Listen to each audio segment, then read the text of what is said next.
Assalamualaikum putra-putri salihah. Bertemu lagi dengan Bu Nofrita Mauliza Hayati. Kali ini kita akan mempelajari tentang tematik SPDP, materi patung. Di sini kalian akan belajar tentang berbagai jenis patung yang ada di Nusantara, kemudian juga jenis-jenis patung dan juga fungsi dari patung. Tolong saksikan video ini sampai selesai ya, agar kalian dapat memahami materi pembelajaran pada hari ini. Sekian, selamat menyaksikan video pembelajaran. Tahukah sahabat semuanya, seni patung merupakan bentuk seni tiga dimensi buatan manusia yang menampilkan nilai estetika atau keindahan. Patung digolongkan sebagai seni tiga dimensi sahabat karena memiliki ukuran panjang, lebar, dan tinggi atau memiliki volume serta dapat dinikmati dari segala arah.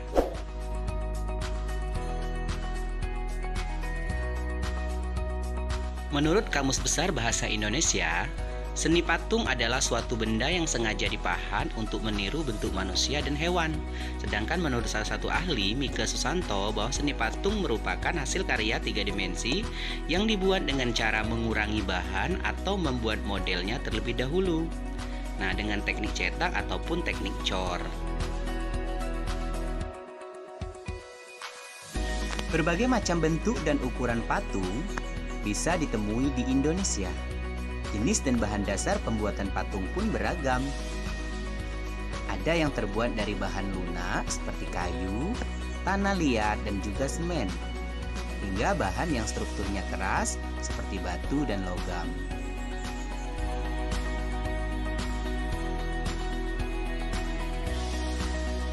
Sahabat, patung itu memiliki beberapa fungsi, diantaranya sebagai berikut. Patung religi berfungsi sebagai sarana beribadah dan bermakna religius. Patung monumen untuk mengenang jasa pahlawan. Patung arsitektur berfungsi sebagai pelengkap konstruksi bangunan. Patung dekorasi sebagai penghias bangunan, taman, atau tempat lainnya. Sedangkan patung seni hanya untuk menikmati keindahan bentuknya saja. Oke sahabat, sekarang kita pelajari jenis-jenis patung berdasarkan perwujudannya ataupun bentuknya. Berdasarkan perwujudan ataupun bentuknya, patung dibedakan menjadi dua. Yang pertama, patung figuratif, patung realis ataupun representatif. Berarti patung yang merupakan tiruan dari bentuk alam, seperti manusia, binatang, dan juga tumbuhan.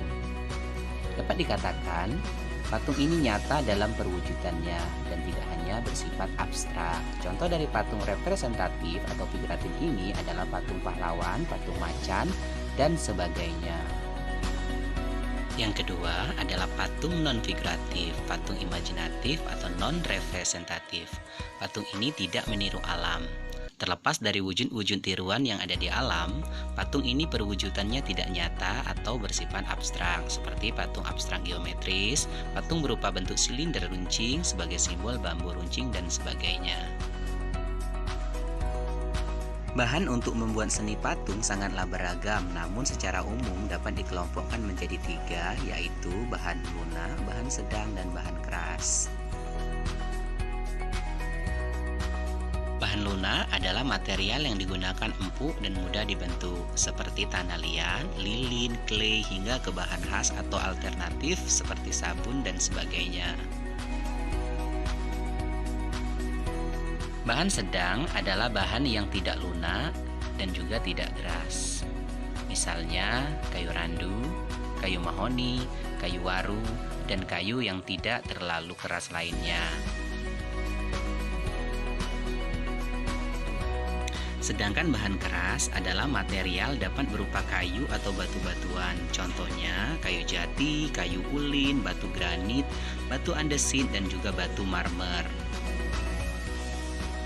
Alat-alat yang digunakan untuk membuat patung juga beragam tergantung dari bahan yang digunakan. Seperti bahan lunak itu dapat digunakan cetakan, menggunakan alat-alat kutsir, ataupun menggunakan meja putar. Sementara untuk patung yang dibuat dari bahan-bahan yang keras, alat-alat yang digunakan misalnya palu dan juga pahat, serta amplas untuk menghalus permukaan patung tersebut. Teknik-teknik pembuatan patung. Ada 4 teknik yang dapat digunakan untuk membuat patung. Teknik yang pertama adalah membutsir, yaitu membuat patung dengan cara memijit, menambah, atau mengurangi bahan yang dibentuk. Alat yang digunakan teknik ini adalah butsir ataupun pisau sutil, serta bahan yang dapat digunakan tanah liat ataupun plastisin. Teknik yang kedua adalah teknik memahat, yaitu membuat patung dengan cara mengurangi bahan dengan cara dipahat pada bahan yang digunakan. Alatnya adalah pahat dan palu, serta bahan yang dapat digunakan teknik ini adalah kayu dan batu. Teknik yang ketiga adalah teknik mencetak, yaitu teknik membuat patung menggunakan cetakan, baik cetakan tuang maupun cetakan tekan. Alat yang digunakan yaitu cetakan yang diinginkan serta bahan semen, gips, fiberglass ataupun emas cair. Teknik yang terakhir, teknik yang keempat adalah teknik konstruksi, yaitu membuat patung dengan cara menyusun atau membangun bahan dapat dilakukan dengan membuat kerangka terlebih dahulu, lalu direkatkan dengan menggunakan lem. Alatnya adalah rangka bangunan atau meja putar serta bahannya tanah liat, plastisin, semen ataupun